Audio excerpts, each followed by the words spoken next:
ఏంటక్కోయ్ morning morning ఎక్కడికి వెళ్ళిపోతున్నావు? Present video చూస్తున్న వాళ్ళందరికీ హాయ్ అండి. అసలు విషయంకి వస్తే అమ్మమ్మ వాళ్ళ ఇంటి దగ్గర అయితే చిన్న ఫ్యామిలీ మీటప్ అయితే జరిగిందండి. అమ్మమ్మ వాళ్ళ ఇంటికి వెళ్ళి కొన్ని డేస్ కాదండి, చాలా మంత్స్ అయిపోయింది. అందుకే ఇన్వైట్ చేసింది. పిల్లలైతే వాళ్ళ తాతయ్యతో భలే ఎంజాయ్ చేశారులే ఆడుకుంటూ.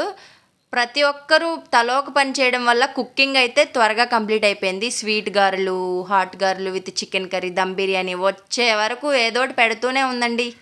మేము మేస్తూనే ఉన్నాంలే అనుకోండి. ఎక్కడికి వెళ్ళినా కుకింగ్ డ్యూటీ అయితే తప్పట్లేదు మరి. ఇలా ఫ్యామిలీతో మీటప్ అంటే మెమరీస్ని గ్యాదర్ చేయడం అనే చెప్పాలండి. మా అమ్మమ్మ వాళ్ళ ఇంటితో చిన్నప్పటి నుంచి చాలా మెమరీస్ ఉంటాయి మాకైతే. అక్క నేను ఇక్కడ బిర్యానీ అయితే ప్రిపేర్ చేసేస్తున్నాము. మొత్తం అంతా అందరూ లంచ్ కంప్లీట్ చేసేసుకున్న తర్వాత మేము అమ్మమ్మ వాళ్ళ గార్డెన్లోకి కూడా వెళ్ళామండి. అవి క్లిప్స్ అయితే తీయలేదు. అక్కడ జాంకాయలు, వాక్కాయలు, బెండకాయలు అవన్నీ చాలా వరకు కాసాయి. తినాల్సినవన్నీ తినేసాము. అంతా అయిపోయిన తర్వాత కాసేపు కబుర్లు ఆడుకుని బయట రిటర్న్ అయితే అయిపోయాము. ఓకే మరి బాయ్ బాయ్. చేసి కూడా బాయ్ చెప్తుంది.